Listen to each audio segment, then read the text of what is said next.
lagaa ililliiraaree mukkeen wabeerra dhaabbatu tarree midhaan gosayuun mugudaa garraa ashitaa waadii fandishaa muira soora labbuutti leellisa qalbii goosuma waartuu badhaasa rabbii bareedni uuma faaya addunyaa dhihana qalbii ifa jireenya himanni fituu dubbii dheeressu bareeda uuma rabbiin haa nuudhisu bareeda uuma rabbiin haa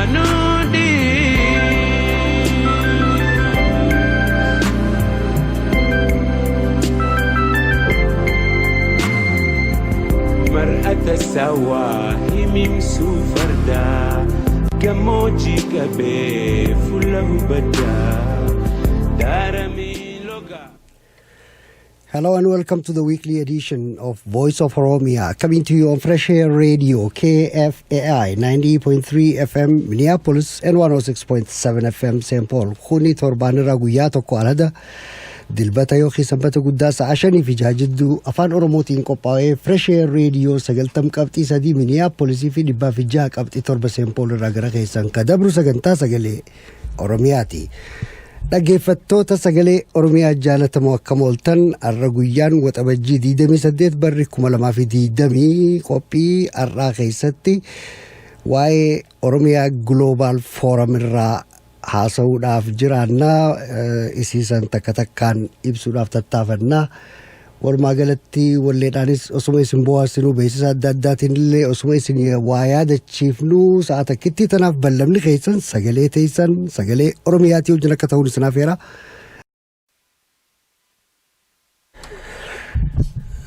dhaggeeffattoota sagalee Oromiyaa jaalatamoo akkuma jalqabarraa himuudhaaf tattaafannetti har'aan tana dhaaba maqaan isaa Oromiyaa Global Forum ja'urraahi haasa'uudhaaf jiraannaa inni san maaliif dhaabbatee eenyurraa ijaaramee maal godhuuf deema maal godhaa jira kan hundarraa'u mari'achuudhaaf deemna anaa wajjin telefoonarraan obbo Jamaal Ganamootu jira. Jamaal na dhageessaa?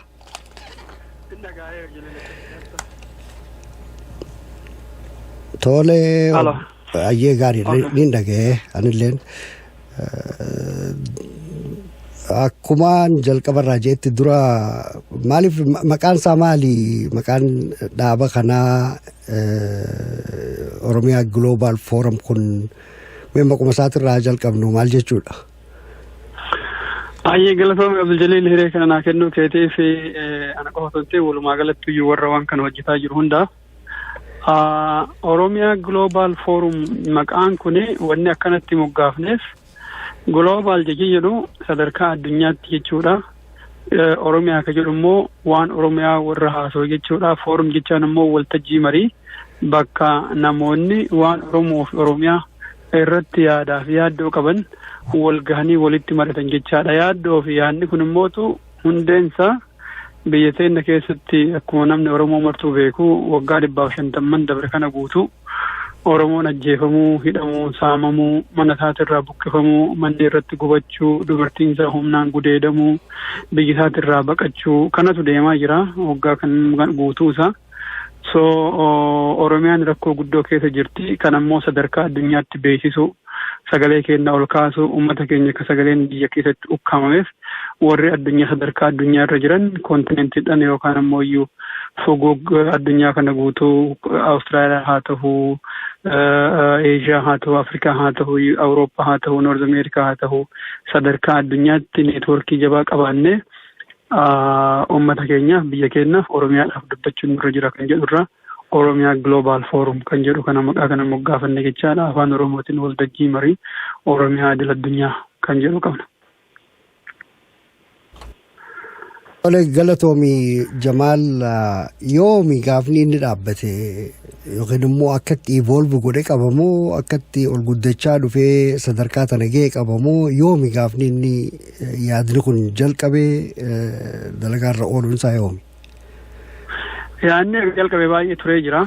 yoo xiqqaate waggaa 4-5 akkanan ta'a. Haa ta'u ammootu yaadni warra waan kana oofaa jiruun waggaa 4-5 ta'amoo malee uummata Oromoo keessatti yaadni Oromoon humni isaa gama tokko deebi'ee waliin deemu qaba gama tokko luucca'uu qaba kan jedhu kun baay'ee turee jira. Akkuma beektu bara 91 gaafa jaarmoonni siyaasaa Oromoo 5 ta'anii biyyatti galanuu tan ibin ta'uu OPDO'n Tigreen uummata sanillee dabalatee akka namni Oromoo wal qabatee hojii deemu manguddoonni biyya keenyaa kutaa mararraa dhaqanii akka isaan wal qabatan yaalii guddaa taasifamaa ture. Erga achiin boodallee qabsoon biyya keessatti deemtu milkaa'uu dadhabdee jechuun sababa humna diinaatiin Oromoon akka ofii barbaadutti wal gurmeessee wal ijaaree mootummaa ofii ijaarachuu dadhabee mootummaan kittillayyoon Oromiyaa irratti ijaaramteen boodas jaarmoonni qabsoo itti fufan bara 2000 keessa ulfoo ka jedhamu yookaan taaboo tokkummaa humnoota bilisummaa Oromoo ka jedhu sadarkaa siyaasatitti jechuu kiyyaammoonni amman jedhu kun hawwii uummata keenyaa dubbataa jira. Ijaaramee ture achiin boodas immoo tattaaffin adda addaa akkasumsa walii godhuudha yeroo 4-5 jaarmu achi sadarkaa sanii gaditti haa ta'u malee yeroo baay'ee yaalamaa ture nama walitti araarsuudhaaf tattaaffii guddaa ture. Sadarkaa uummataa fi siviil kiristaanitti immoo bara 2016 keessa tattaaffii guddaa ture. Kanuma keessa deemaa dhufe jechaadha. Wanni kun bara 2016, 17, 18 keessattuu uummanni biyya alaa jiru kun diyaaspooraan qabsoo biyya keessatti deemaa jirtan gargaaruu akka danda'u sagalee uummataa akka itti dabalataa akka ta'u diinagdeedhaan akka bira dhaabbatu mootummoota addunyaa warra humna qaban kana qabsoo Oromootiif akka naatoo qabaatan mootummaa Itoophiyaatti irratti immoo dhiibbaa akka godhan tattaaffii guddaa ture. Hawaasota Oromoo keessaa warra waldoota amantii keessaa warra aktivistoota namoota dhuunfaa keessaa jaarmoota mootuyyuu mirga namoomaatiin falmatan keessaan baay'ee falmii guddaatu ture. So inni suni deemee dogoggoroota adda addaatiin har'a sadarkaa Oromoon irra jiru argaa jirra. Akka uummanni keenya hawwee fi yaadetti ilmaan abbaa gadaa aangoo qabattee uummata gadaa ijaarisaniif humna tahuu yookaan immoo waan inni barbaadu gochuu otoo hin ta'in humni nafxanyaa deebi'ee aangoo irra bahee namoonni hedduun calqaba irratti bara 2018 san waan agartee Oromoon cunqursaa bara dheeraa keessa tureef akkuma laayyootti qalbiin isaanii hatamee humna diinni ijaareen kennaa wanni kun yoo diin irraa kaafne kennu mataa kan jedhu namni baay'ee qabaataa ture. Akkuma ati beektu gaanii akka nama tokkootti fakkeenyaaf warra falmii wani kun sirrii miti nama waggaa 27 nama keessaa ture Oromoo yoo ta'an otoo akka diinni ijaaree ta'eetu otoo Oromoo yoo ta'an kan Oromoon keessatti baay'ee dhiitiiti. Itti gaafatamni jiraachuu qaba jedhee warra falmaa ture keessaa tokko.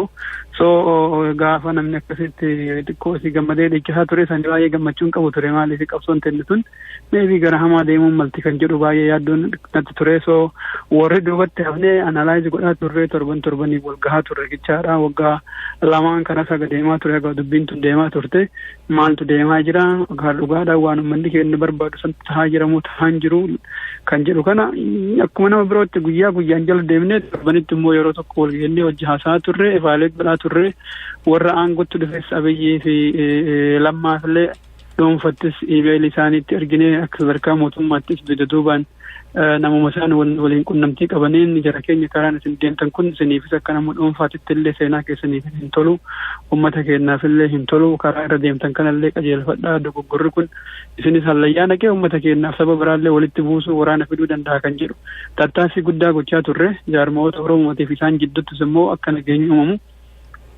baay'ee yaallee deebii irraa argachuu hin dandeenye jechaadha. Mootummaan waan fedhii hin qabneef sirumayyuu gara of tuulummaatti deemanii akkuma quba qabdu gama dhaaduutti deebi'e jechaadha. Akkuma yaadattu 3-4 booda Lammaanfaati waan jechoota inni jedhaa ture yaadattanatti fakkaata. Kun warra silaa alatti du'uu reefi isaanii akka alaan galle nama goonee lubbuutti goonee biyyatti galchinee irraa warra mootuu nunni feesbuuk irraa hojjaa ture hundumaa galchinee irraa kana caalaa maal godhaan hojjettu kan jedhu deebi'e jechaadha. Qabsoon uummataa sun akka uummanni jijjiirama fide irraanfatanii nutu qabsoo kana fide abbaan jijjiirama kana fide killee keessaan dhoofneetiin keessa isiitiif buqsineetiin as baane malee wanni biraa kaalaa dhufe hin jiru.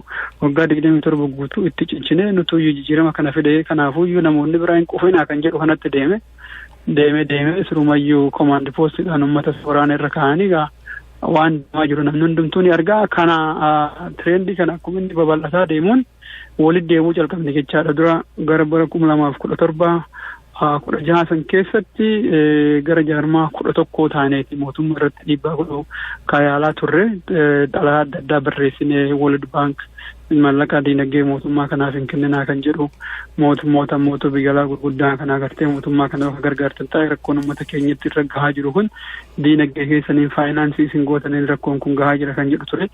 Booda immoo tuyyuu gara 18 jaarmoonnummaa 11 san keessayyuu akkoosi gad bu'aa dhufe gariin isaanii biyya galanii waajjira bananii uummata keenyaaf jijjiiran dhufuu danda'a kan jedhu irraa abdii irraa kan ka'e gariin isaanii immoo ofumaafuyyuu of keessattuu tasgabbii argachuu hin dandeenye namni akkuma tamma agartu kana hawaasota Oromoo amma waan isaan fakkaatan yookaan agartu taate hawaasni Oromoo amma laamsha'eera mootummaan laamshesse amma hojjechuu dadhabee so booddee haga dandeenyu gaama nama dubbisnee walitti akkana yaamu calqabnee for the last I think yoo xiqqaate baatii 13-14 ka ta'u continuously mari'ataa turre. Marii yeroo dheeraa keessaan jaarmoota hedduu taanee maarchi yookaan bitootessa 28-29 konferensii qabaataa turre. Konferensii keessa duraan qaamaa wal agarree Waashingtan DC'tti goona jennee turre. Garuu sababa koronaa vaayirasiin emergensiin isaa gaafa 17 labsameef torban tokko achiin booda qabaachuun dura turetti labsi dabarsinee online konferensii goona jechaadha gara jaarmaa 28 taanee. Waliigaltee mallatteessine memorandum of understanding yookaan ammoo walhubannoodha achirraan ammoo strategic document wanni irratti hojjennu kaawwan irratti xiyyeeffannee dalaynu kana kan jedhu ihaa ka tahe kan namni quba qabaatu ka even goolii isaa qofa otoo hin ta'in action item maal inni ka godhamuu qabu takka 2 3 4 5 jennee kan lafa kenne kana maraafu ifaa ta'e akkasitti gurmeessine jaarmoota kana hundumarraa namni sadi tokko jabaadha laafaadha otoo hin jenne qabeenya guddaa qaba qabeenya xiqqaa qaba beekumsa guddaa qaba xiqqaa qaba nama hedduu qaba xiqqaa qaba otoo hin jenne walqixa akka namni sadi kennamu goone koree 3 waan kana hoogganu gurmeessina jechaadha. Maybe gaaffiidhaan kee keessatti bal'inaan kaasuun danda'aatti fakkaata. Dhugaa jaarmoota san 28 faana ta'an jette san keessaa hammi akkama mataa keessa si dhufu eenyu faadha? Jaarmoonni kun gara jaarmaa 28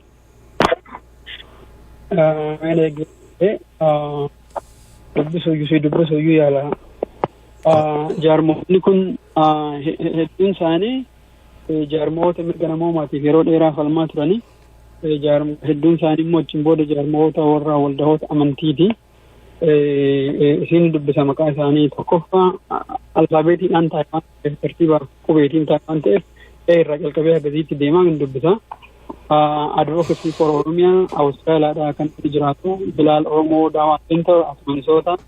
Kanaan Oromoo Evangelical Church Washington DC. Charismatic International Fellowship Church kun jaarmaa 8 kan biroof jalaa qaba. Warra tumsa already tumsa qabaatan tumsa isaanii fudhannee kan jala jiru isaanummaan kunis haa godhan kan jiru jechaadha. Inni nu jaarmaa 8 kan biroof jalaa qaba kan amma dubbise kun gaaddisa sabboontota dhimmoo kibba Pacific Awustiraaliyaa irraa Global Oromiyaa Gumii Oromiyaa biyyuma kanarraa Global Advocacy Oromoo Advocacy Group as biyyuma kanarraa Global Waaqeffannaa Council biyya keessaayis biyyoota biraatis akkasuma damee qaba. Horn of Africa Genocide Watch sagala gammaa kan si dubbise 10 Human Rights League of Horn of Africa obbo Gaarumaa kan hoogganu kabbara dheeraadhaaf mirga namoomaa irratti dalagaa ture hojjetaa ture. 11ffaan International Oromo Women's Organization as biyya kana keessa jira. 12ffaan International Qeerroo Support Group biyya kana jira. 13ffaan Mara Kiristaana Fayyisaa Addunyaa kan humni nafxanyaadhaa irratti duulaa turtesanii isaanis keessa jiru. 15ffaan Oromo Communities Association of North America kun agoobora hawaasota Oromoo North Americaati. As keessas I think hawaasota gara 26 irraa gara 30 takkaatti jiran fakkaata lakkoofsaan garuu isa warri communityidhaan mirkaneessuu danda'u anoo lakkoofsa sirriin ta'in dubbachuun sirriin ta'u. 16ffaa Oromoo Evangelical Lutheran Church of Washington DC jira. 17ffaan Oromoo Evangelical Lutheran Mission Society inni kunis jalaa gara churchidhaan biroo 28 yookaan 29 of jalaa qaba. So kanuma tumsa gubbaa irraa leadershipin haa qindeessu kan jedhu irraa churchidhaan biroo jalatti gurmeessine jechaadha. Warra bakka takkatti tumsa qaban akkuma isaanii fudhannee kunis matammaan isaa you can say that it is about 28 other organizations under it. saddeettaffaa Oromoo Human Rights and Relief Organization biyya Jarman jira. 19ffaan Oromoo Legacy Leadership and Advocacy Association biyya kana jira. 20ffaan Oromoo Lutheran Church of Baltimore biyya kana jira. Oromoo 21ffaan Oromoo Parliamentarians Council kun globally jira biyya Awurooppaatii fi addunyaa Awustiraaliyaaf biyya kanaaf miseensa qaba. Amma garuu seentarri isaa Yuurooppii. 22ffaa Oromoo Political Prisoners Association kun warra hidhamtoota Oromoo mootummaan Itoophiyaa bara dheeraadhaaf miidhaa ture association isaaniiti. 23ffaa Oromiyaa Support Group namni martuun beekana fakkaata almost ijaaramee kun gara waggaa 30 ol jira mirga namoota Oromooti irratti hojjeta. Dr. Tuumaan nama jedhutu hooggana. 24ffaa Oromoo Studies Association osaa jechuudha yookaan waldaa qorannoo Oromoo.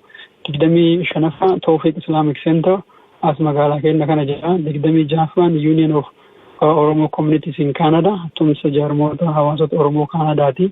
27ffaa United Oromo Evangelical Church inni kunis tumsa warra Evangelical Churchiti akka isaan jedhanitti churchiidhaan 50 lakkoofsa isaanii gara 58 hanga 60 gahuutu achi jala jira jechaadha worldwide biyya keessaaf biyya alaatillee. 28ffaan Washington DC Metropolitan Oromo Seventh Day Adventist Church inki isaanis damee adda addaan qabanatti fakkaata gara churchii afuruutti jira. So jaarmoota baay'ee guddaadha jechaadha. Hunda isaaniitu mataadhaan walitti dhufnee hooggantoonni isaanii yeroo dheeraa marii keessatti hirmaatanii mariin keenya kun dura waa baay'ee of irratti haasa'aa turre maal inni wanni gochuu barbaannuuf wanni godhuu dandeenyu kan jedhu baay'ee gaafii guddaa ture. Dhimmoota adda addaa kaafnee Oromoon miidiyaa jabaan qabdu miidiyaa fi qabdullee diinni amma sukkaamsuuf yaalaa jira. Waa'ee miidiyaa irratti haa xiyyeeffannu moo afaan isii deebiin argannee waa'ee afaan irratti haa xiyyeeffannu moo dhimmi Finfinnee ammas deebi'aan jiru isarratti haa xiyyeeffannu moo jennee waa baay'ee kaasne. So namni waan kan hundumayyuu meebii politisaayizii gochuu hin danda'a kan jedhurraa kan nuti irratti xiyyeeffanne mirga namoota uummata Oromoo jechaadha. Uummanni Oromoo ajjeefamu du'u manni irra gubachuun dubartiin teenna gudeedamuun qabeenyi isaa saamamuun dhaabbachuu qabaa kan jedhu irratti Musliima taate kiristaana taate waaqeffataa taate nama amantiin hordofne ta'e yookaan immoo jaarmaa siyaasaa keessa jiraatte jiraachuu dhabdee koomunitii taate warra mirga namaatiif falmu ta'e yookaan immoo jaarmaa ogummaa kan akka osaafaa ta'e hundumti keenya lubbuu namaatiif falmuun dirqama keenya keessattuu immoo warri amantii hoogganan jaarmoonni amantii hooggananii fi hayyoonni amantiidha nama mara caalaa lubbuu ilma namaatiif dhaabbachuu qabu. Maaliif namni keenya harki caalaansaa bakka hawaasaatii fi bakka siyaasaatti kan argamu caala masjiidaa fi charchiitti irra argama. Uummata kana yoo isaan hin kakaasin yoo isaan hin hoogganin akkanatti duutii isaa akka itti fuutaanaan baay'ee gaarii miti kan jedhurra baay'ee gadi fageenyaan waliin mari'annee akkuma agartu kana hedduminaan as keessa amma kan jiru waldahoota amantiitii fi waldahoota mirga namoomaati kuuwwan immoo koominitiidha jechaadha. So dubbiin guddoon nuti irratti hojjechuu barbaannu guddaan advocacyidha. Advocacy yookaan mirga namoomaa falmachuudha. Isa immoo bifa lamaan kenna jennee tokko public advocacy yookaan immoo kan uummanummaan ofii isaatii falmu lammaffaa immoo legal advocacy yookaan ogeeyyiin seeraa nuu falman jechaadha. Ogeeyyii seeraa barbaannee soqnee namoota Oromoo jaalatan namoota Oromoodhaaf dhimman kan ofiiyyuu immoo rakkoon kun isaan irra gahe isaanis gargaaree akka uummataaf falman kan jedhu daayimeenshinii lammaffaa mormii amma dura diddaa amma dura goonu kan hiriira baanuu fi kan xalaa barreessinuu fi kan telefoonaan falminuu fi kan qaamaan aangawoota biyya adda addaa arginee wajji haasofnu bira dabarree seeraan mootummaa Itoophiyaatii fi aangawoota isaa gama seeraatitti dhiyeessuu danda'u nurra jira. Maaliif jennaan waggaa 150 guutuu namni Oromoo haa du'u malee hanga har'aa namnummaan tokkichayyuu mana seeraatti bifa seeraatiin waan dhiyeeffamee yaaliin sun hin godhaminiif nama ajjeesuun akkuma waan simbira ajjeesuu yookaan jaldeessa bosona mukaan ajjeesuu achii gaduu tahaa jira biyya keenya keessatti.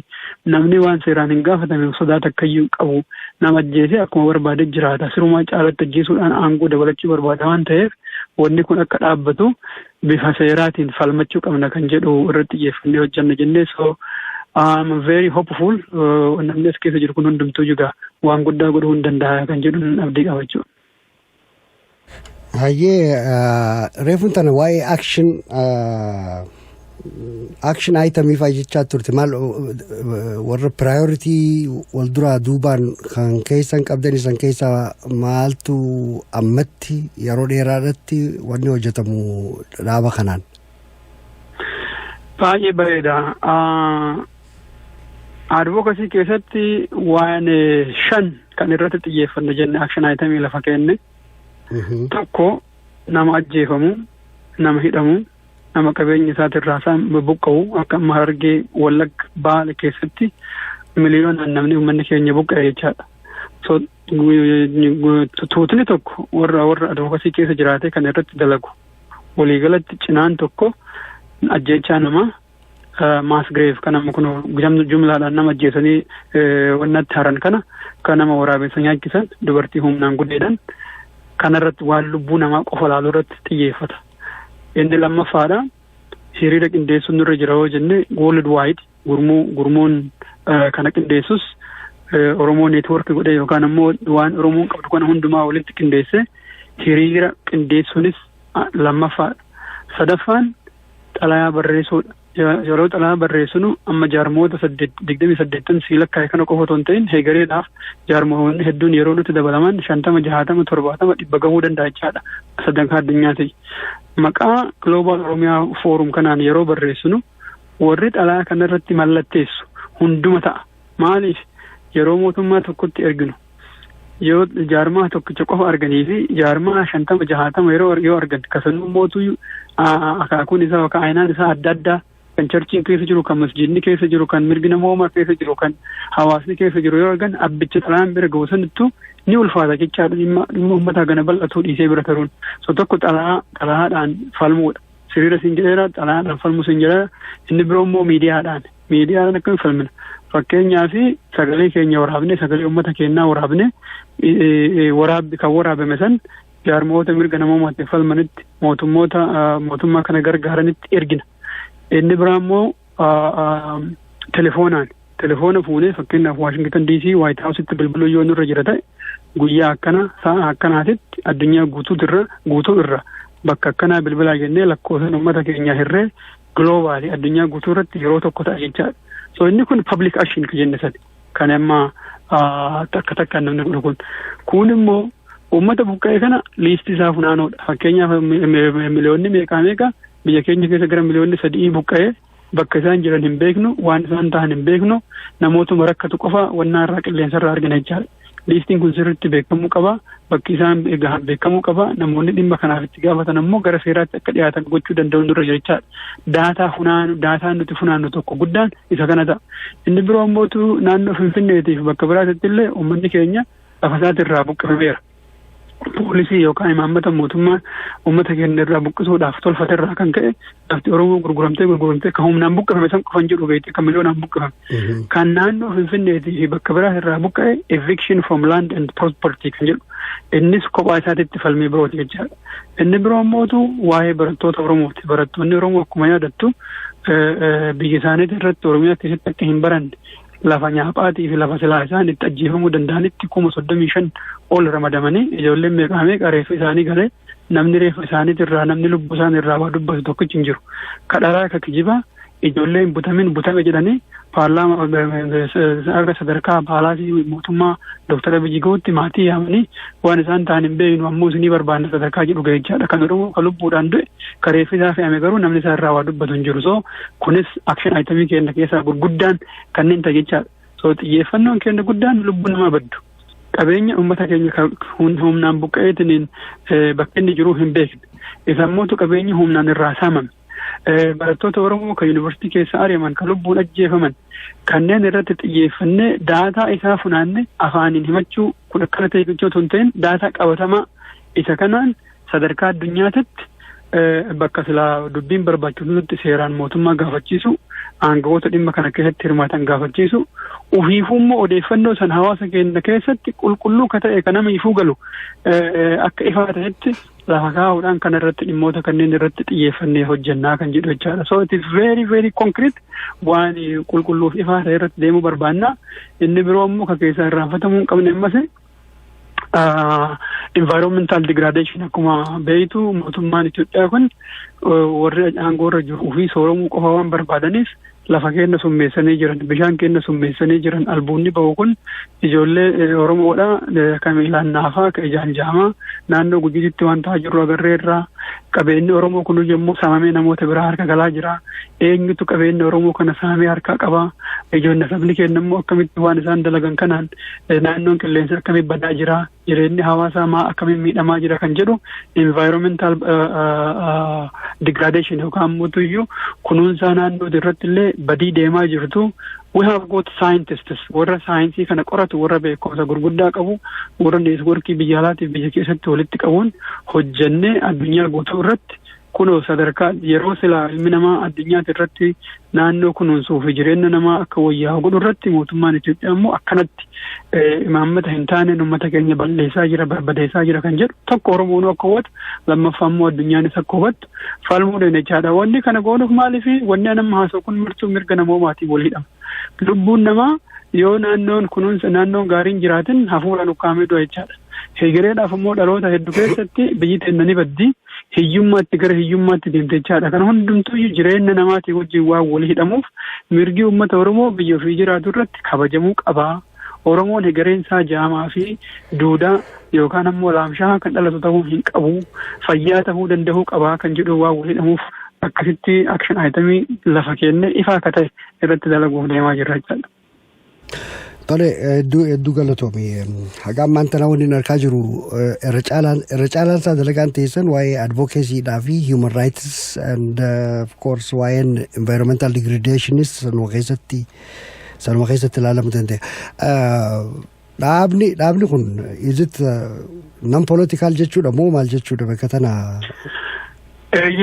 In fact wannummaan nuti kanarratti xiyyeeffanna jenneefu akkuma beektu dhimma siyaasaatiin walitti hidhamee jaarmaawwanni Oromoo hanga tokko hooggantoota hanga tokko gargar hidhamuu waan jiruuf dhimma siyaasaa immoo waan dhimma siyaasaa irratti xiyyeeffanne namni as keessa jiru kun fakkeenyaaf waldoota amantii fudhatte dhimma siyaasaa keessa nu galchuu danda'u. Garuu immoo uummanni keenya harka 80-90 achi jira. So you cannot simply abandon your own people for political purpose. Gurmuu siyaasaa tokko jala deema jettee uummata kan kee miliyoonaan jiru dhiisanii deemuu hin danda'amu. In fact siyaasaanu galiin isaa inni guddaan isaa it is about empowering the public. Addunyaa qaroome kana keessatti uummata dandeettii qabutu siyaasaa isaa to'atee waan ifuu barbaadu argachuu danda'a. Xiyyeeffannaan keenya guddaan uummanni keenya humni irraa waan fudhameef humni inni ofirraa fuudhuu isaa kana keessaa bahuu qabaadha. Jaarmootuma siyaasaa keenya kanayyuu fakkeenyaaf namni baay'ee maaliif walitti dharaarsinee maaf akkanan taanee waan jedhu qaba. Innummaan kun waliin araaramuu qaba dura. Jechuun maalinni within the public nageenyi jiraachuu qaba. Waldaawota hawaasaa jidduu nageenyi jiraachuu qaba. Charchiidhaan keenya jidduu nageenyi jiraachuu qaba. Masjiidotaaf charchii jidduu nageenyi jiraachuu qaba. Waaqeffataadhaa fi warra musliimaatiif kiristaanaa jidduu nageenyi jiraachuu qaba. Warra mirga namoomaatiif falmate jidduu nageenyi jiraachuu qaba. Gaafa hawaasni keenya empower ta'e yookaan mootuyyuu humna godhatee ofii isaatti abdatee walitti hirkatee wajji deemuu danda'e. Jaarmoota siyaasaatiif mootummaa biyya cunqursullee ofirraa dhaabuun akka malee laafaadha. Let me give you a simple example. Fakkeenyuma gabaabduma takka haa jedhu. Amma fakkeenyaaf tattaaffii kana keessatti warri waldahoota amantii hundumtuu walitti dhufanii jaarmaa ijaarataniiru. Jaarmaa maqaan isaa mana marii amantiilee Oromoo idil addunyaa jedhu jechaadha. Isaan tubsa'an baay'ee keessa deemuun irra hin jiru. Jaarmayni sun fakkeenyaaf yoo jabaataa deeme jaarmoota amantii Oromoo hundumaa of keessaa qaba waan ta'eef namni 29-28 sheekonni qeessonni waaqeffataan bakka takka gadi ba'ee uummata keenya kanaaf labsii otoo labse yookaan immoo mootummaa kanatti himee ilaaleeti mootummaa kan nama ajjeesaa jirtaa uummanni nu hordofu miliyoonaan lakkaa'amaa kan du'aa jiru mootuyyuu maatii warra miliyoonaan nu hordofu kanaati yoo qajeelte qajeeli yoo qajeeluu hin dandeenye taate immoo uummata keenya sitti kakaafna osoo jedhanii isaan dubbatanii uummata kakaasanii mootummaayyuu qarqaranii dhaabuu danda'u abbaa barbaade jechaadha. So kana jechuun maalinni uummanni keenya humna qabu ofirratti hirkachuu fi walitti hirkachuu waan haga ammaa qajeelatti gurmaa'ee deemaa hin jirreef humni isaa ofirratti hin hubanne jechaadha. So kana akka uummata keenya keessatti jabaatu barbaanne. Yoo akkas ta'e jaarmootuma Oromootillee uummanni to'atachuu danda'a jecha akka ofii barbaadetti karaa ofii barbaadetti nuti kana barbaanna hawwiin keenya kana nu godhaa jechuu ni danda'a jechaadha. Ilmaan waa takka irraanfachuun nurra hin jiru. I always repeatedly irratti deebi'ee jiran yeroo hundaa. Politics is too important to leave it to politicians. Siyaasaan warra siyaasaa qofatti dhiisuun dogoggora guddaadha. Inni san caalaa barbaachisummaan siyaasaadha warra siyaasaatii olii. Maaliif murtii warra siyaasaatiin dabru hawaasa miidhuu danda'a, uummata miidhuu danda'a. Yoo ummatichi siyaasaa keessaa galee warruma siyaasaa qofatti dhiise miidhamni sun deemee ummatichatti as deebi'a. Isaanii miti kan irra caalaa miidhamu warra siyaasaatti man biyya keenyatti yoo agarte namni ajjeefamu namni maal ta'u siviikidha. Siviikiin namoota even miseensummaa iyyuu jaarmaa keessa quban qabne yookaan deeggaraa qofa ta'uu danda'a yookaan simpataayiza qofa danda'a yookaan uumayyuu keessa hin jiru kan manni irratti gubatu kan dubartiin humnaan gudeedamtu kan buqqa'eetiin miliyoonaan jiru kun nama siyaasaatti miti miliyoon jaarmaa Oromoo kamtu iyyuu nama miliyoona miseensa qaba. Kan hin maajindis tokkichuun qabu. Miliyoonaan ka buqqa'u kun uummata jechaadha. Uummanni kun ammoo yoo humna godhate miliyoonni kun yoo calliseetumaan jaarmaa Oromoo qofa seera siyaasaa qofa naafura jechuu dhiisee gurmaa'ee furmaanne anaa kan miidhamullee anaa abbaan biyyaallee anaa jechuu danda'e rakkoon siyaasaa amma nu arginu kunis furachuudhaaf karaa argatti balballi isaa qindaa'aa deema kan jedhurraa nuti warra siyaasaa keessan seennu nan partisan nan religious waan siyaasaa waa'ee amantii keessan seennu keessatti paartii politiks jechaadha. Jaarmaa inni nuti kana deeggarra jennu hin jiru jechuudha. Sun kan deeggarru mirgi uummata Oromoo kabajamuudha. Yoo fakkeenyaaf mootummaa amma Dooktar Abiyyi hoogganu kana keessatti namoonni qawwee hidhatan jiraachuu danda'u, warri poolisaa jiraachuu danda'u, warri mootummaa keessa jiraachuu danda'u. Nama dhugaadhaan uummata tajaajiluuf achi taa'e yoo ta'u taate isaanuu mootummaa falmuu qabu jennee amanna nuti. Isaanummaanuu maaliif uummata tajaajiluuf achi taa'an lubbuu namaa akka isin tikfamtu godhuu qabda jechaadha. Wattaaddara Itoophiyaa yoo taate Oromoon akka hin duune falmuu qabda. Poolisa Itoophiyaa yoo taate akka Oromoon hin duune falmuu qabda. Nama paarlaamaa keessa jiraatu taate Oromoon akka hin duune falmuu qabda. Maaliif kan achi teetteef akka namni hin duune security hawaasaa lammiileen biyya sanii akka nagaan jiraataniif malee mindaa isaan kafalan taasisa isaan kafalan mindaa argatta malee uummata ajjeesuuf miti kan jedhu kana akka isaanis baran barbaanna jechaadha. Isaanis akka dhimma kana keessatti hirmaatanis barbaanna yoo dhugaadhaan uummataaf hojjetan ta'e haala amma jirutti garuu mootummaan waan san godhaa hin jiru dhiibbaan guddaan nuti gochuu dandeenyu caasaan mootummaa waliigalatti gubbaa gadagaatti uummata ajjeesaa waan jiruuf kun dhaabbachuu qaba jennee uummata keenyatti kakaasuudhaan uummanni keenya akka ofii isaatii aangahee gurmaa'ee wajjin hojjetu nan partisan kan paartii tokko cinaa tokko goree hin deemne gooneet akkasitti ijaaramne jechaadha. Yoo akkasiin ta'een waldawoota amantii kanaayyuu walitti fiduun hin danda'u. Piraaktikaalii yoo kalaaltu ta'e namni baay'een warri amantii hordofuu irra caalaan isaa dhimma siyaasaa keessatti hirmaachuu hin barbaannu inni jedhu kun waan jiruuf isaanuu tola jiranii siin hirmaatanii so the only way karaan nuti hojjechuu dandeenyu karaan ammootu madaa Oromoo jidduu jirtu shakkii Oromoo jidduu jirtu fayyisanii jaarmaa siyaasaatirraa walaba ta'anii hojjechuun daangaa malee barbaachisaadha. Akkuma beektu sababa qoqqoodamiinsa dhimma siyaasaatirraa kan ka'e namni wal amanuu hanqatee wal shakkee gara bahee faffaca'ee jira waan ta'eef kana dhugaadhaan deebisuudhaaf abbaa feetayyuu ta'ee lubbuun nama hin du'ini kan jedhu kanarratti namuu walii galaatis common denominator akka namni du'u namni hawwu hin jiru waan ta'eef kanarra wajjin hojjennaadha dhimmi keenya guddaan jechuudha. Tole galatoomi Jamaal akkuma beekamutti silaa'uu jaarmiyoota Oromoodhaa civic organizationis haa ta'u charchiilee masgiidota warra garagaraa kan hundaa'u walitti dhiyeessuun hedduu nama dhiba. Hagam takka irratti carraaqxanii bakka tanaan gahuu dandeessan wanna kana dhiibbaa maaltu laata osoo hin hifatin akkamitti itti deemuu dandeessanillee waa tokko. Baay'ee ulfaataa dhugaa dubbadhu naan jette baay'ee akka malee namatti ulfaataa beektaa jireenyi biyya alaa kun ammoo mataan isaatu yoo wal'aansoo mataan isaa of danda'e qaba. Itti dabalee ammoo iyyuu haalli bobboorayaan babbaraa ta'an akka Oromoo keessatti dhalatee kun yoo ta'u uummata duraanuu iyyuu diinnis karaa meeqaan harka keessa galfatee kaan diinagdeedhaan bitee kaan ammoo hawwisiisee lafa sii kenna mana sii kenna jedhee gargar qoode kana obsa guddaa daangaa malee obsa guddaa barbaachisaa maaliif hawwiin namaatu mootummaan isaatu yoo walitti dhufuu yimeefi ka dhuunfaa keessatti hawwaa waan hawaasa dubbachuu danda'a kana hundumayyuu toleree godhanii obsanii jara keenya nuti ilmaan saba tokkooti obboleeyyanii miidhamni kun yoo tokkollee ka bu'aa buufatu taate inni miidhamu sunis obboleessa keenya jedhanii yeroo dheeraa irraa fudhatee dhugaa dubbachuudhaaf it's no easy thing akkuma beektu immoo mootummaan biyyi kun wanni inni baay'ee itti milkaa'ee yoo jiraate waggaa lamaan kana keessatti uummata keenya addaan qooduudha. Biyya keessattis biyya alaattis yoo bakka dandeetti gosaan naannoon amantiin of jalatti galchee hawaasota Oromoo kan amma cicciranii jiran biyya alaa kana keessatti namni waan godhan jedhee hawwee ture ammoo isaan hawaasota Oromoo keenya kanas cicciranii akka hojjenne godhanii in fact sadarkaa agartee hawaasni Oromoo nun barbaachisu yemmuu booda Itoophiyaan takka taatee jirti Abiyyi riqicha ijaaree jira Itoophiyaa haa ta'u hawaasni Oromoo haa badu sadarkaa jedhu namni gahee ture jecha addaan qoqqoodamiinsa uummata Oromoo keessatti inni uumirraa kan ka'e laamsha'iinsa guddaa uume kana mootu obsa guddaadhaan wanti guddaa nu gargaare akkanatti fakkaatutti tiraansparensiidha. Yaada keenya qulqulleessinee waliin nuti rakkoo jirtu kana hundumaan hubanneerra Oromoon fedhii isaatiin alatti waan inni fedhin alatti hojii diinaatiin hojii mootummaa Itoophiyaatiin gargar qoodameera gargar laaleera akka inni wal shakkuuf wal namanni taasifameera watakkayyuu waliin dhoksinu kana keessa ba'uu kan dandeenyu garuu in a very clear waan qulqulluu ta'e waan hojjechuu hin dandeenyu ta'in waan hojjechuu dandeenyu waan nu martuu immoo itti gaafatamnu yoo hin godhin yookaan goone taate itti gaafatamnu guddoon lubbuu namaatiif dhaabbachuun dirqamuma keenya kan jedhu saniif ajandaa hunduma keessaa waan nama maraayyuu walii galchuu irratti xiyyeeffannee aayagaa Oromoon du'uun qabdu ajjeefamuu hin qabu namni ilaalcha siyaasaatti fiduu hin qabu mana isaatirraa buqqifamuu hin qabu qabeenyi isaa irraa saamamuu hin qabu manni irratti gubatuu hin qabu kanneen irratti hojjechuun dirqama keenya kan jedhuun walii gallee jechaadha gama boodaa irratti. There were about 12 issues gara waan 12 waan irratti hojjennu jennu kan dura jalqaba kaasnaa turre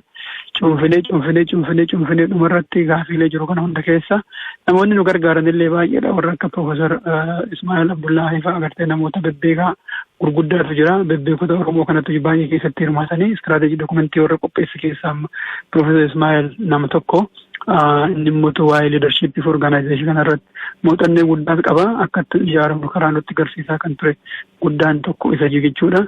Ammas immoo walgahii yaamaa jiru kana keessatti walgahii yaamaa jirra namoota hedduu ni argitu jechaadha. Namni Profeesar Ismaa'eel Abdullaahi ni jiru, Profeesar Muhammad Hassan ni jiru, Profeesar Hamdeessaa Tusaa ni jira, Profeesar Asaffaa Jaalataa ni jira, Profeesar Asfaa Bayyana ni jira, Dooktar Tsaggaayee Araarsaa affeerame namoota baay'eetu affeerame jechaadha. So namoonni hedduun ogummaa guddaaf beekumsa guddaa warra qabutu walitti dhufee waan kana hundumayyuu akka nu milkaa'u taasise jechaadha. Isaan hundumtuu galata qabu. Keessattuu immoo achumattuu dabalee warri hooggantoonni amantii hayyoonni amantii baay'ee nu gargaaranii abdii guddaa nu kennanii walgahii isaanummaa nuyyuu akka walgahiitti torbanitti yeroo tokko xiqqaate godhataa turanii sunnis baay'ee nu gumaachee jechaadha. Maaliif namni hundumtuun tasgabbaa yeroo warri waldahoota amantii yookaan hayyoonni amantii keessa jiranis wanti akkasiinis baay'ee nu tasgabbeesse dubartoonni keenyas baay'ee keessatti hirmaatanii atinki kunniin kontribuushinii wanna gumaacha guddaa qabaataa ture garuu obsa fixachiisaa ture mariin maaliif envaayiroomentiin haalli nuti keessatti opereet godhaa jirru kun akka malee ulfaataadha. Bakka namni itti wal shakku bakka namni itti daangaa malee walirraa qollifatee mootummaan nama wal jibbisiisee jedhee waan tureef laafaan ture jechaadha. Akka malee baay'ee ulfaataa ture. But today we are successful waan isa ajaa'ibu waan nuti dura irratti wal falmaa turre san har'a namni hundumtuyyuu qulqulleessee gadi bahee dubbataa jira. Waliigaluun kana booda akka malee laafaadha jedheetiin abdadha. Ammuma kana dhiyeenya kana fakkeenyaaf jaarmoota akka nutti dabalaman dhaloota barreessineef jira jechaadha. International Oromo Health Professional Association warra akka Network of Oromo Studies London jira. Akkasuma immoo Oromo Society of Science and Technology akkasumas immoo Oromo International Oromo Lawyers Association kunniin hundumtuu gannaan dabalamuu deemu jaarmoonni hawaasonni adda addaa kan biyyoota biroo jirus warra Awurooppaa keessa jiru akka nutti dabalaman irra dalagaa jirra. I'm very sure humni Oromoo bal'inaan bakka takkatti dhufee jabaatee mirga uummata keenyaatiif ni falmanna kan jedhu abdii guddaan qabachaa. Hayyee galatoomi tanuma wajjin jaarmoonni kun hundinuu jaarmoonni mataadhaan ifii isaaniitiif sagantaa ifiin itti hojjetan qaban wanni bakka sanarratti wanni jettu jira yoo jaarmoonni kun ammoo eega isinii wajji walitti daamaniin booda eega isinii wajji walitti dhufaniin booda waanuma irratti hundi isaanii irratti walii gale qofa sheerd waan ta'e irratti waliin hojjettanii jechuudha. Kanuma wajjin waa'ee afeerraadhaa kaaftee turte afeerraan san maal walgahii wayiitu jira walgahiin san ta'a akkamii yoom taatii dhaggeeffattoota keenyaaf yoo ibsite. Baay'ee bareed gaafiin duraatti jaarmoota takkaatu sun akka malee barbaachiftuudha. Waliigalteen keenya walumaa galatti aadaa Oromoo irratti hundaa'uu qabna kan jedhu calqabumarraayyuu. Aadaa Oromoo keessaa inni guddaan immoo walqixxummaa lammiileeti. Wal kabajaadha jecha. Jaarmoota kan hundumaa walqixa laalla. Guddaaf xiqqaa dullachaa faaraa wanni jennu hin jiru jechaadha. Kanaaf maal goone calqabumarra yeroo koleeree ijaarru koreelee kan hunda keessattuu jaarmoonni koreelee san keessatti nam tokko kennatu. Amma koree sadii qabna fakkeenyaaf koree advookasii yookaan ammoo mirga namoomaatti falmattu. Koree immoo koree advookasii kana gargaaruuf jecha odeeffannoo funaantee advookasiidhaaf qopheessitu. Koree immoo advookasii akka nama ogeessa seeraatti haa fudhannu. Ogeessi seeraa tokko yoo namni rakkate sun fakkeenyaaf yoo rakkataa ta'e abbaa ogeessa seeraa taate ani rakkoo ogeessitti hin himatin waanuma ogeessa seeraa taateef qofa naaf falmuu hin dandeettu. So odeeffannoo si barbaachisa jechaadha. Koreen odeeffannoo kun akkasitti koree odeeffannoo barbaachisu naanee warra advookasiitiif dhiyeessa. Yoo ammas immoo ogeessa seeraa taate odeeffannoos qabaatte maallaqa ittiin hojjettu humna namaa akkasii gargaaru yoo hin qabaatin ammoo ammas hojjechuu hin dandeettu. Kanaaf koreen lammaffaa immoo kan biroo kan gargaartuu taatee hojjettu koree resource mobilization and organization yookaan immoo qabeenya Oromoo sossoosuudhaaf gurmeessu. Sossoofnee akkasumatti tamsaasnee biraan deemnu jechaadha. Qabeenyas tahee nama mobilize goona sun gurmeessina akka inni yeroo biraatiif deebinee hojii irra oolchuu dandeenyu jecha. Koreen lamaan kunneen kuni advookasii san gargaaru. Koree sadiin kana keessa jaarmaa hundarraayyuu nam tokko qabaanna jechaadha. Maaliif akkas goone?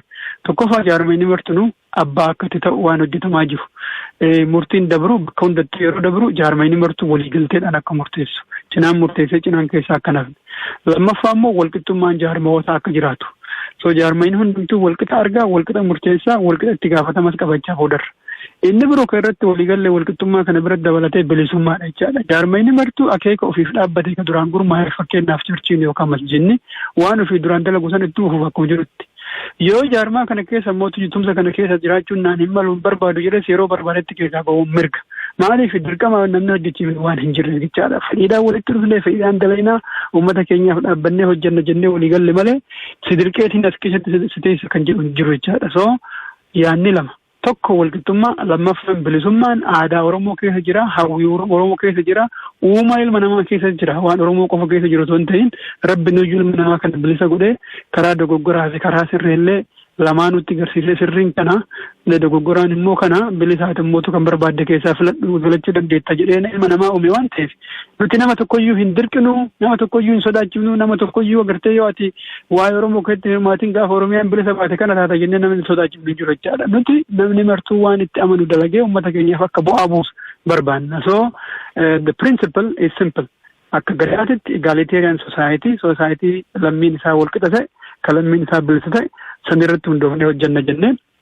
Kan yaamichaa Juulaay 18 yookaan ammoo ji'a dhufu kana baatii dhuftu waxabajjii keessa gaafa 18 adoolessa keessa gaafa 18 international globally convention qabna.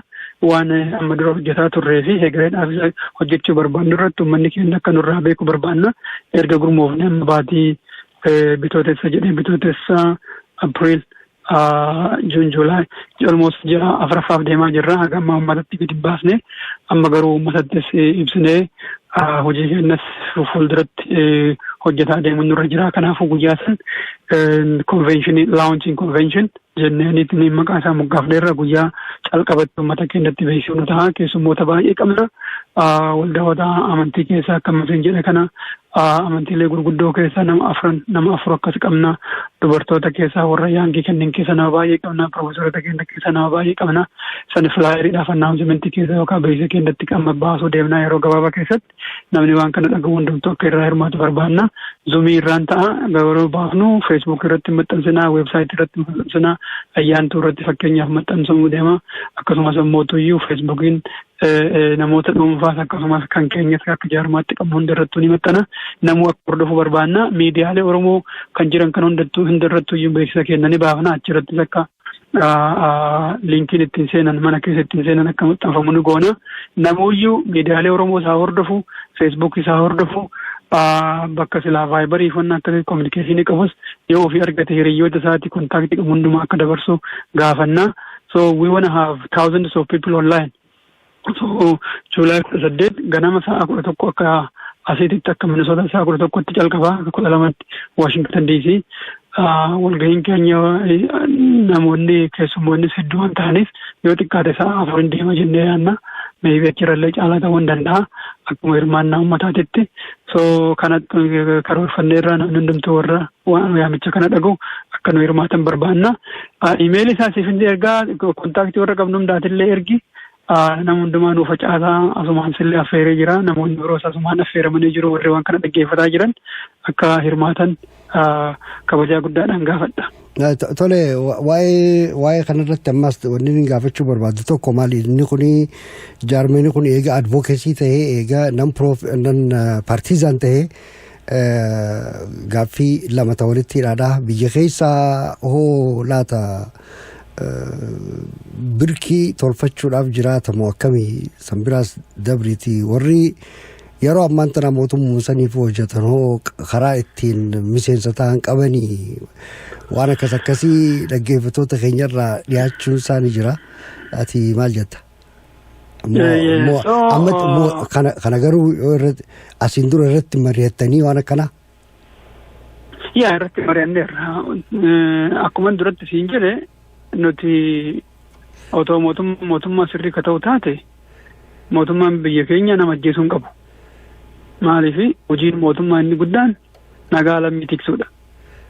Rakkoon guddaan jiru maalinni mootummaa sirrii waan hin ta'iniif mootummaa fedhii ummataatiin aangoo qabate waan hin ta'iniif kabajaa ummataaf hin qabne waan ta'eef nama ajjeesaa jira malee silaanuuyyuu egzistensiin kenna jireenyummaan kenna barbaachisaa miti.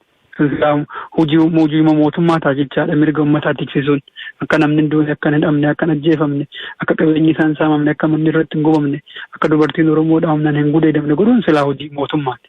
Rakkoo guddaan kan qunname mootummaa ummataatii miti ummataaf hin dhimmu. Haa ta'uuti ammoo namoonni mootummaa keessa jiran namni dhugaadhaan ummataaf dhimmu yoo akka jiraatu ta'e hojiin kun hojii isaati. Hojii keenya iyyuu hojii keenya caalaa beesla. Isaantu kan hojjechuu qaba jechaadha. So ammas namni mootummaa deeggaruu fi mootummaa keessa jiru akkuma isin jedhe even the generals mootummaa keessa warri jiran warrummaa waraana keessa jiru iyyuu namni du'uun qabu jedhanii yoo kafalmataa they are welcome. In jaalanne hin gammanna garas akka deeman barbaannayyuu jechuudha. Haa ta'uuti ammoo akkaataan jaarmanii keenya kun itti gurmaa'e akkuma agartu kana jaarmootaati. This is intentional yeroo kana goonuu beekaadhaan kana goone maaliif waan gurmeessutu irra caalaa humna nuuf fiduu danda'aadha. Fakkeenyaaf amma chirchidhaniif masjida keessa uummanni keenya miliyoonaan dhaqa akkuma ati beektu.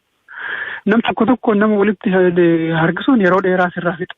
Garuu ka gurmaa'e yoo warri matootii walitti dhufe uummata keenya kada kan jiru san hiriirsuudhaaf akka malee baay'ee laafa jechaadha akka isaan uummanni socho'u. So istiraatejikaalii wannaan malli nuti irratti itti xiyyeeffanne jaarmeenii kun jaarmoota akka ta'u namoonni dhuunfaas akka itti hojjetan garuu malli qabna jechaadha. Malli itti nu qabnu maa inni waliigalteen jaarmoota kana keessa jiru yeroo nama hojjechiifnu nuun alas warra jiran ekspertiis warra qaban warra dandeettii qaban ogummaa itti qaban bakka nuti ni amanna nama kana jennee irratti waliigalletti hojii irratti ramaduu irratti ni waliigaltee jira. Garuu namoonni koree kana keessa jiran ka koree ijaaran bakka bu'oota jaarmoota waan ta'aniif namni hundumtuu jaarmoota kanneen keessa jiraachuu barbaachisa jechaadha. Yoo waliigaltiidhaan nama tokko hojiif barbaannee hojiitti ramanne malee fakkeenyaaf akka waliigaltee akkamii ta'uu danda'a. Haa jennuuti Brussels European Union achitti akka namni bakka nu bu'ee hojjetu barbaanna haa jennu. Ogeessa seeraa wayii kaas keessa hin jirretu jira haa jennuuti. Nama ogeessa seeraa san jaarmoonni kun koreen isaa walitti dhufee mari'atee nama kana amanuu dandeenya namni kun bakka kana hojjechuu danda'a jedhee yoo amane yes ni hojjechiifannaan. Otoo miseensa illee hin ta'in garuu immoo miseensummaan ka jiraatu daayirektii akka amma jirutti jaarmootaanii kan ammoo beekaadhaan goone jaarmoonni akka jabaatan barbaanna namnis akka gurmaa'u barbaanna namnummaan kunu waan otoo gurmaa'in taa'uurra gurmaa'ee yoo jiraate irra feena jechaadha. Rakkoommaan Oromoo guddoonuu hundeen jabduun uummanni keenya ijaaramuu dhabuu waan ta'eef namni bakka isaa malutti bakka ofii barbaadutti gurmaa'insa san keessaan akka as keessa miseensa ta'uu barbaanna jechaadha. Taaktikaalii gama tokkoon akka uummanni gurmaa'us waan barbaannuuf ijaaramuu san irra enkareej goona. Namni dhuunfaan nutti dhufu otoo hin ta'in namoonni ijaaramaa dhufanii ijaaramanii warri ijaarame kun akka miseensa ta'uu barbaanna. This is intentional akka uummanni keenya agartee gurmaa'uu barbaanna kana waan naamsa. Hayyee galatoomii ammaan tana waanuma tokko kakaasuudhaaf malee biyyi teenyallee akka gaariitti irraa haasofnee jirra irraa fixannee jirra. Torbaan tokko moo lama dura as magaalaa Saint Paul kanatti natti fakkaata bakka yookiin Minneapolisittis ta'uu ni danda'a jaarmoonni amantii masjidoota sadiif keessaa qabu ijoollee teenyaa tan fixaa jirtan mana uummata keenyaa kan gubaa jirtan nama hidhuudhaaf kan hundaa'u dhaabaa jechuudhaan mootummaa Itoophiyaadhaatiif dinniina kannee ture. Laata qaama isin ammaan tana hojjechiisaa jirtan kanaa wajjin qaama isin waliin hojjechaa jirtan kanaa wajjin wanni sana gamta akka walii hidha. Hundi isaaniitu miseensa, hundi isaaniitu walii wal beeyna, hundi isaaniitu waliin hojjetaa jirra. Wanni baay'ee successful itti taane hojii kana keessatti dhugaa dubbachuudhaaf akka nam tokkotti kan baay'ee itti gammade. Hayyoonni Oromoo kan jaarmoota amantii hoogganan bakka takkatti dhufanii mana marii amantiilee Oromoo idil addunyaa gurmeessu sana dhugaman si jedha akka malee na gammachiisa. Maaliifi diinni biyya keenya Oromoo walitti buusee jiraachuu kan danda'uun tokko tooftaan guddaan inni qabu Oromoo amantii wal shakkisiisee walitti buusuudha. Akka agartu kana Dirredhawaa fi Adaamaa keessatti waan guyyaa 2-3 keessatti isaan magaalota keenya daaraa godhan Goobba keessatti Asallaa keessatti waan isaan godhan yoo gartaate amantitti fayyadamanii Oromoo walitti buusuu yaaluudhaan. So Oromoo walitti hin buune malee akka isaan barbaadanitti. So one of the successes marii keenya kana guutuu keessatti wanni guddaan daangaa malee na gammachiise isaanis wajji wal hubanneetiin kan dedeemaa jiru tokko akka gurmuu sanitti ijaaramu waliigalatti ijaarmoonni amantii hundumtuu. Lammaffaa immoo ibsa isaan baasan san jechaadha. Ibsi warri musliimaa baasan argee jira. Kan ijaarmoonni kunis immoo hundumtuu isaanii gamtaadhaan baasanis argee jira. Miidiyaa irrattis akka maxxanfame kan maxxanfame hundumaa argee jira. Baay'ee itti gammannee jirra. Nu waliin jirras waliin hojjetaa jirralleedha.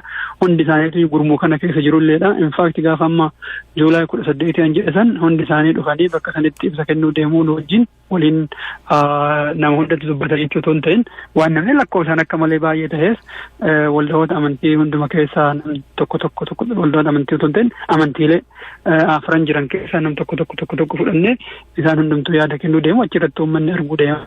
So baay'ee gammachuutti qabna isaanis baay'ee galatoomaa jennaan hegereedhaafis akkuma duratti irra deddeebi'ee jedhama warri hooggantoota amantii humna guddaa ofirraa qabu uummata miliyoonaan lakkaa'amuuf jalaa qabu yoo isaan gadi bahanii kafalmatan ta'e cubbuun hundi Oromoo irratti daddaftee dhaamuu dandeetti kan jedhuun qaba.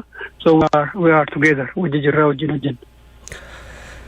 Hayyee Jamaal gara kiyyaan fixadheetiin jira wanni ati dhaamuu barbaadu yoo jiraate yoo warri amma dura dhaaba ammaan tana isin walitti hidhuudhaaf tattaafattan kana keessatti qooda fudhachuun silaa irra jiru ammoo kan amma dura isinitti hin dhiyaatin yoo jiraate warri ati dhaamtuuf dhaamsa kee walumaa galatti akka dhaggeeffattoota keenyaaf dhiyeessituun barbaada agarsiisu.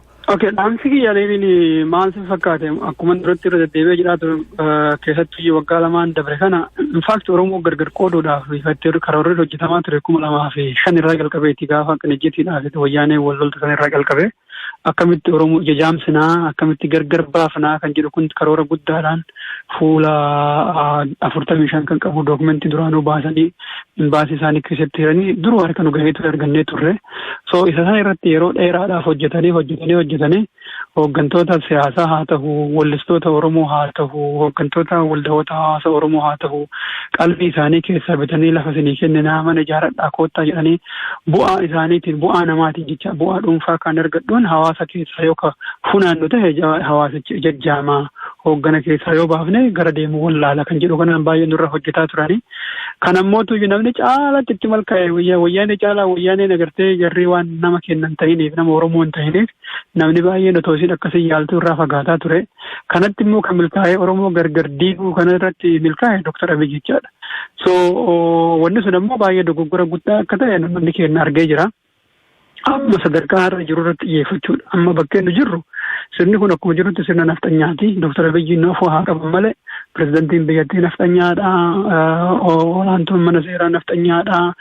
Poolis komishinarri nafxanyaadha. Ajajaan wattaaddaraa ka gubbaadha. Daamaa Jooshoo jedhamu sun nafxanyaadha. Manni murtii kan gartee wanna election boardiin nafxanyaadha. Human Rights Commission nafxanyaadha. Akkuma jiru waliigalatti gubbaa haga dagaatitti itti gaafatamaan dhimma jaalaa nafxanyaadha. Warra dippiloomaasii isaanii olii gaddeemee waa godhu jechaadha. Akka mootummaan kun aangoo irra turu namni martuu ni beeka. Aangawoonni mootummaa gubbaa gadi kaasee nafxanyaa ta'aniiru. Bulchitoonni magaalaalee Oromiyaa akka jiran hundi isaanii nafxanyaadha.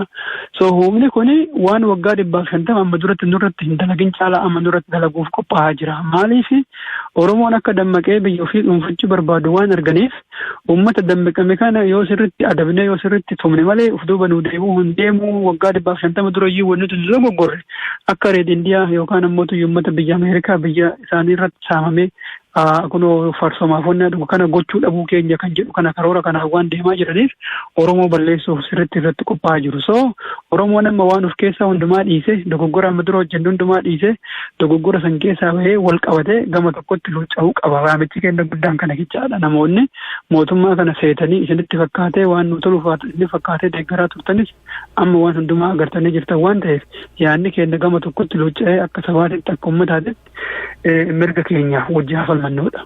Oromoon ajjeefamin hin haa jennuudha. Kana yaamichi guyyaa gaafsanii immoo namni hundumtuu akka himaatu akka dhufee dhaggeeffatu hayyoota baay'ee namoota bebbeekamoo baay'ee argatu koottaa hirmaadhaa dhaggeeffadhaa guyyaa sanitti caalatti isinii gala wanni nama meebii hanqina yeroo irraallee gabaabsee ibsa yoo jiraate hegereen tanya immoo baay'ee ifa maaliif uummanni Oromoo dhugaa dubbachuudhaaf meeshaa masaa qabu gurgurachuu otoo dhiisee waan biraa dhiisee jechuudha. Finfinnee tana lakki gabaayyuun dhageenye torbanuma lama otoo irraa hafee magaalaan dhanuma naannoo isii jirtu qofatti walirraa bitatee walitti gurguratee humni isaa kana nama diinatti mootummatti argisiisuu ni danda'a. Otoo calliseetumaan waan biraa godhuu dhiisee mana isaatti tafayyuu waa baay'ee gochuu danda'a. So kun immoo tokkummaa qabaannaan wanti Oromoon gochuu hin dandeenye hin jiru. Kanaaf namni hundumtuu akka irraa hirmaatu kan hegeree irratti akka xiyyeeffannu isa dabaree bira akka darru kanuma dhaamachuu barbaada. Fayyaa ta'e ulfaadhu jilillee kana naa kennu keettis. Hayyaatileen galatoomitan dhumaa jecha lamaa sadiitti caasaan teechisan maal fakkaatti hoogganni eenyu maaltu